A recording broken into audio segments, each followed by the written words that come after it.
Hello students, how are you all? कैसे हो? मस्त ना? ओके, तो आज चैप्टर नंबर 4 का हमारा ये लास्ट वीडियो लेक्चर होगा और हमारा chapter 4 complete with JEE NEET level.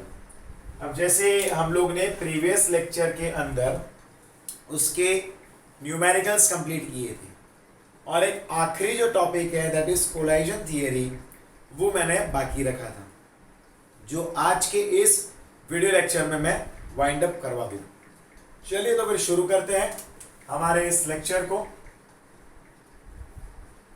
तो जरा ध्यान देना यहां पर।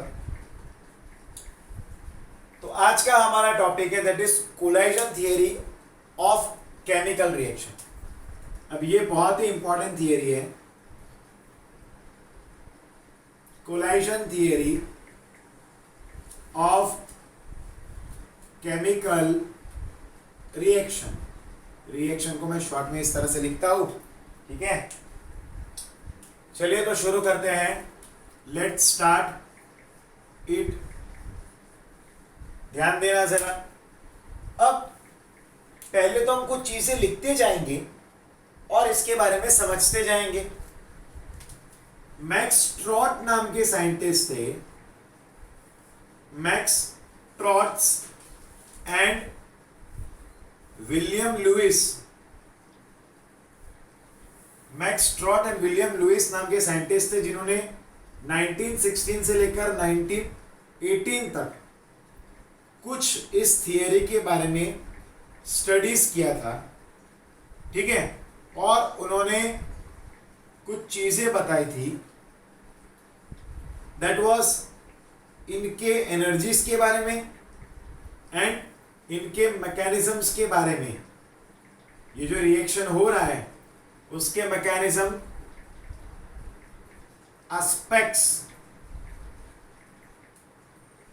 रिएक्टेंट मॉलिक्यूल,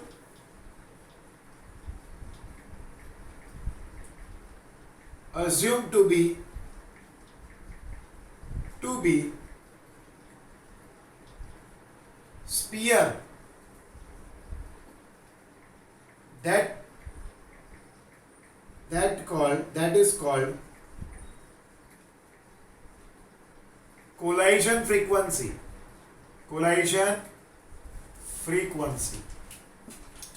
अब बच्चों जरा ध्यान से देखना। अब यहां पर ये बात बताना है इनका कि मॉलिक्यूल्स जो होते हैं, रिएक्टेंट मॉलिक्यूल्स की बात है, वो रिएक्ट कब होते हैं? वो रिएक्ट तभी हो सकते हैं जब उनमें आपस में कोलाइजन होता हो। लेकिन कोलाइजन भी कैसा कोलाइजन? तो कोलाइजन वैसा होना चाहिए जिससे उनका रिएक्शन हो जाए, यानी कि फ्रूटफुल कोलाइजन होना चाहिए, एक प्रॉपर वे में कोलाइजन होना चाहिए। जैसे एक एग्जांपल के तौर पे, मैं रोज बहुत सारे लोगों को मिल रहा होगा। हाँ, ये बात है कि अभी हम लोग किसी को नहीं मिलते क्योंकि हम घर पे होते हैं। बट अगर मान लो कि भाई जब कोरोना ही नहीं था, 6-12 महीने पहले की बात है, तो आप लोग या मैं, अपने लोग रास्ते में भी बहुत सारे लोगों को देखा, मिला कि शॉप पे गए कुछ लेने के लिए, तो वहाँ पर किसी को मिले, बराबर है। अपने जहाँ पर घर है तो वहाँ पर नीचे कहीं खड़े रहे तो कोई आया गया। तो अपने हर रोज बहुत सारे लोगों को मिलते हैं, पर क्या वो सबके साथ हमारी कोई फ्रेंडशिप रहती है? नहीं होती ना। कुछ के साथ होती है, कुछ के साथ नहीं होती। सेम वे मॉलिक्यूल जब टकराते हैं तो सारे मॉलिक्यूल रिएक्ट नहीं होते, कुछ मॉलिक्यूल्स रिएक्ट होते हैं, कुछ नहीं होते हैं। समझे कि नहीं? तो जो रिएक्ट होते हैं वही प्रोडक्ट बनाते हैं, जो रिएक्ट होते हैं वही प्रोडक्ट्स बना सकते हैं। तो जरा ध्यान से देखना, एक प्रॉपर फ्रीक्वेंसी से कोलाइजन होगा तो ये क्या होगा, हमें प्रोडक्ट मिलेगा। अब इन साइंटिस्ट का ये कहना था कि मॉलिक्यूल चाहे जो भी हो, हम उसको एक स्पीयर के तौर पे लेंगे। मॉलिक्यूल खुद एक स्पीयर, एक गोला है, ऐसा कंसिडर किया। और एक मेन चीज उन्होंने बताई कि रिएक्शन का जो रेट होता है उसके वो किस पे डिपेंड होता है, तो वो हमने 7 फैक्टर्स प्रीवियस वीडियो लेक्चर्स में लिखे थे, जिसके 7 फैक्टर्स थे। लेकिन उसके अलावा भी एक इंपॉर्टेंट फैक्टर है जिसके ऊपर रिएक्शन का रेट डिपेंड होता है, और वो है activation energy. Another factor affecting rate is EA, that is activation energy. Like हमने A एंड B के बीच में रिएक्शन किया, अब यहाँ पर 2 मॉलिक्यूल रिएक्ट हो रहे हैं, तो इससे प्रोडक्ट मिलेगा हमें, और ये जो रिएक्शन है उसको बाय मॉलिक्यूलर एलिमेंट्री रिएक्शन बोलते हैं। अब मैंने यहाँ पर एलिमेंट्री रिएक्शन बोला, यानी कि ऐसी रिएक्शन है ये जो सिंगल स्टेप में कंप्लीट होने वाली हो। अब याद करो कि भाई एलिमेंट्री रिएक्शन किसको बोलते हैं, जो रिएक्शन सिंपल हो और जो रिएक्शन सिंगल स्टेप में कंप्लीट होता हो, उन्हीं रिएक्शंस को हम लोग क्या बोलते हैं, तो एलिमेंट्री रिएक्शंस बोलते हैं। ठीक है, अब यहां पर हमने लिखा था कि भाई rate is equal to ZAB e upon RT। अब जरा ध्यान से देखना, हम लोग तो पढ़े थे K इज इक्वल टू क्या आएगा, E अपॉन RT, ये सारी चीजें हमने पढ़ी थी। लेकिन यहां पर हमने कुछ एक नया फैक्टर डाला जो Z है। ठीक है, Z क्या है, कोलाइजन फ्रीक्वेंसी है। यहां पर Z इज कोलाइजन फ्रीक्वेंसी, क्या है वो कोलाइजन फ्रीक्वेंसी है बच्चों। ठीक है, this equation predicts the rate constant rately for reaction involving atomic species accurately. अब देखना जरा ध्यान से, अब ये इक्वेशंस जो मैंने लिखा है उसका मेन पर्पस है, this equation predicts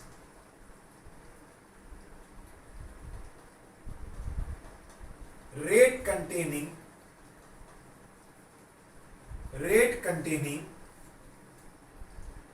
rate constant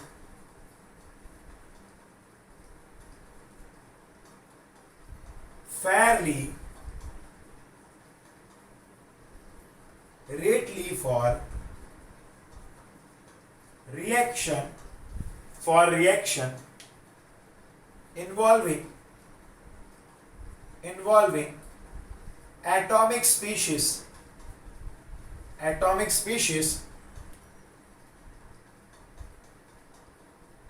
accurately or molecules but significant deviation are observed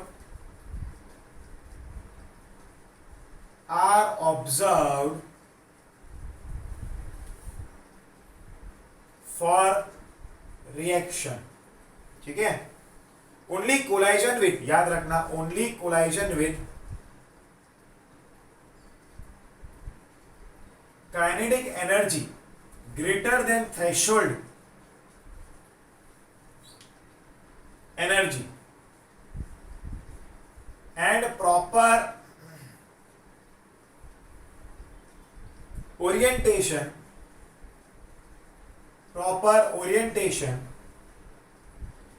lead to such reaction। मैं लिखने के बाद एक्सप्लेन भी करूंगा, चिंता मत लो। ठीक है, such collision that lead to formation of product are called effective collision। such collision which lead to formation of products are called effective collision। बता रहा हूं, चलो।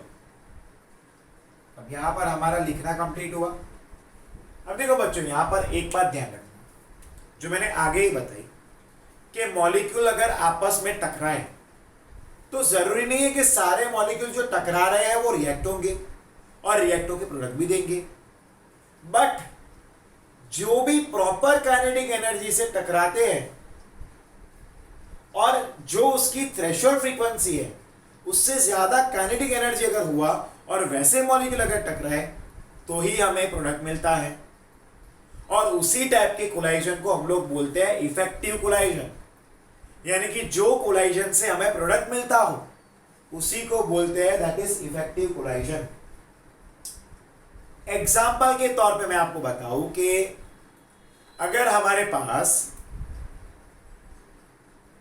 100 मॉलिक्यूल है बट उनमें से 20 मॉलिक्यूल ऐसे थे जिसकी थ्रेशोल्ड फ्रीक्वेंसी मतलब कि जिसकी काइनेटिक एनर्जी अच्छी खासी थी और वही रिएक्ट हुए और प्रोडक्ट को बनाया। अब ये इफेक्टिव कोलाइजन को फ्रूटफुल कोलाइजन भी बोलते हैं। तो इसको फ्रूटफुल कोलाइजन क्यों बोल सकते हैं? इसलिए बोल सकते हैं क्योंकि इन कोलाइजन की वजह से हमें प्रोडक्ट्स मिलता है, इन्हीं कोलाइजन की वजह से हमें प्रोडक्ट मिलता है, इसलिए इनको हमने क्या बोल दिया? इफेक्टिव कोलाइजन या फिर फ्रूटफुल कोलाइजन। समझ में आया? मान लो कोई टीचर है और वो आपको पढ़ा रहा है। अब उन्होंने आपको डांटा पर आप पे कोई फर्क नहीं पड़ा, आप तो जैसे थे वैसे ही रहे, नहीं होमवर्क करना छोड़ना यार, नहीं लिखना छोड़ना, उसके लेक्चर में सोते हैं। बट एक ऐसा टीचर है जिसके डांटने पर आपको डर भी लगता है और जिसके एक्शन से आपको घबराहट भी होती है और आप काम करते हो, तो उसको अपने बोलेंगे इफेक्टिव कोलाइजन या फिर फ्रूटफुल कोलाइजन। समझेगे नहीं? बराबर है? क्लियर है? मॉलिक्यूल तो टकराते सारे हैं बट जो प्रॉपर एनर्जी से टकराते हैं उनसे ही हमें प्रोडक्ट्स मिलते हैं। ठीक है? तो और एक और बात ये भी इंपॉर्टेंट है कि भाई मॉलिक्यूल सही ढंग से प्रॉपरली ओरिएंटेशन भी होना चाहिए उनके बीच में। अब वो प्रॉपर ओरिएंटेशन क्या है वो भी हम देखेंगे, बट उससे पहले आप लोग, अब थोड़ा सा ही पार्ट बाकी है, उससे पहले आप लोग इसका स्क्रीनशॉट ले लो, एक बार इसको रीड कर लो। मैं 1 मिनट तक वीडियो को चलाऊंगा, आप रीड कर लो, फिर हम नेक्स्ट टॉपिक मतलब यही टॉपिक के नेक्स्ट पार्ट पे जाएंगे। ठीक है?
चलो चलो आगे बढ़ते हैं।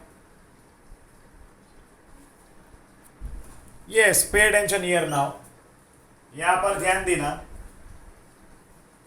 अब इसके बाद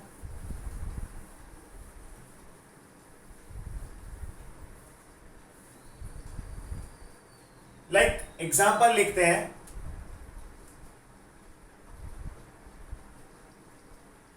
formation of CH3OH from bromomethane, ठीक है। लाइक हमारे पास ये कंपाउंड है इधर और उसको OH के साथ रिएक्ट करवाया।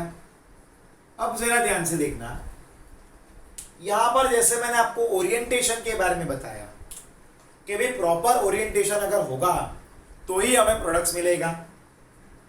अब जैसे यहां पर ये OH है, अगर ये OH फ्रंट अटैक करेगा तो रिएक्शन नहीं हो पाएगा, क्योंकि ये भी इलेक्ट्रोनेगेटिव है और ये भी इलेक्ट्रोनेगेटिव है। और अगर ये बैक अटैक करेगा तो ही रिएक्शन पॉसिबल है। अगर ये फ्रंट अटैक करेगा तो रिएक्शन पॉसिबल नहीं है, क्योंकि ये भी क्या है, इलेक्ट्रॉन क्लाउड, इसका भी है इलेक्ट्रॉन क्लाउड, इसका भी है। दोनों के इलेक्ट्रॉन क्लाउड क्या करेंगे, इसका इलेक्ट्रॉन क्लाउड क्योंकि ये बॉन्डेड है वो इसको रिपेल मार करेगा, धक्का मारेगा, यानी कि इसका front attack not possible, no reaction.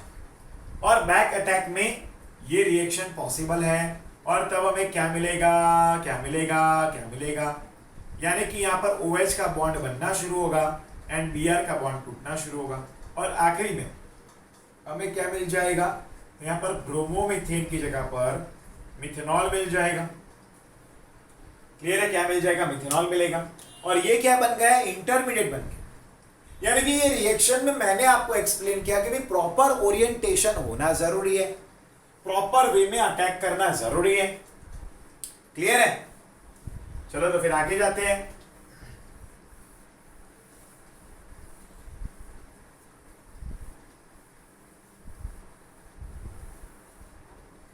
चलो आगे बढ़ते हैं।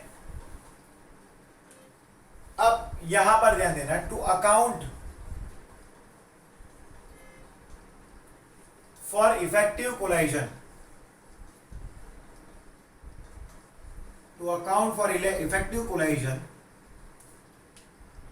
P प्रोबेबिलिटी, P यानी कि प्रोबेबिलिटी फैक्टर is introduced,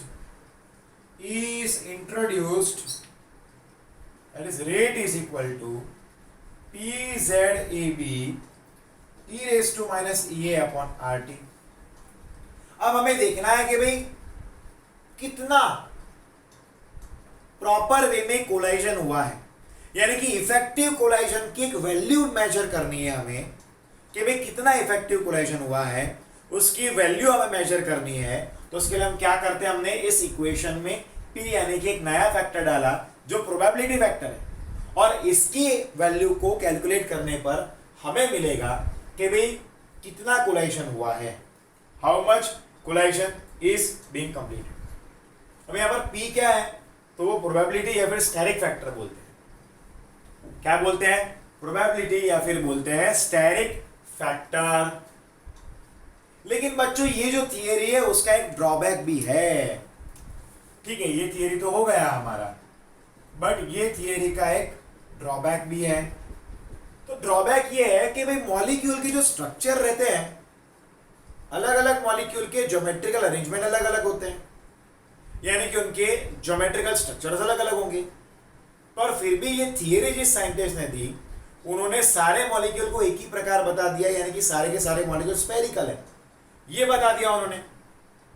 और जो स्ट्रक्चरल उसका फॉर्मूला है उसके बारे में तो कोई ध्यान ही नहीं दिया, उसके बारे में कोई स्टडी ही नहीं की, यानी कि ये उसका क्या हो गया, drawback.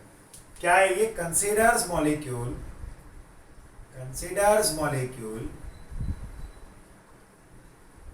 To be hard sphere and ignores the structural group, the structural aspect बोल सकते हैं, the structural aspect। ठीक है, यानी कि सारे के सारे मॉलिक्यूल्स को एक ही प्रकार बोल दिया स्फीयर, और जो उसका ज्योमेट्रिकल स्ट्रक्चर है उसको इन लोगों ने निग्लेक्ट कर दिया। ठीक है, यहां पर हमारा एक और चैप्टर कंप्लीट होता है। इसके न्यूमेरिकल्स भी मैंने आपको करवाए, तो ये प्रॉपरली मैंने जो भी लिखवाया है, नोट्स बनाना, पढ़ाई करना, आपके यूनिट टेस्ट में ये भी चैप्टर है, ठीक है। अब मैं अगले लेक्चर से चैप्टर नंबर 6 के वीडियो लेक्चर सेट करूंगा। ठीक है, क्लियर है। वो चैप्टर को मैंने पीडीएफ फाइल से बनाया है, बराबर है। तो वहां पर राइटिंग वर्क नहीं है, पर उन पीडीएफ फाइल्स जो मैं वहां पर बना के मैं आपको पीपीटी प्रेजेंटेशन से पढ़ाऊंगा, उनको जरा स्क्रीनशॉट ले लेकर उसके भी नोट्स बनाते रहना। अब हम मिलते हैं नेक्स्ट लेक्चर में। Till then good bye and take care बच्चों। Bye everyone, bye bye. कल मैं एक वीडियो लेक्चर भेजूंगा इसी चैप्टर का, जिसमें हम न्यूमेरिकल्स करेंगे। ठीक है, यही चैप्टर के कुछ 3-4 बड़े बड़े न्यूमेरिकल्स लूंगा एक्सरसाइज के। ठीक है, चलो बाय बच्चा लोग, टेक केयर।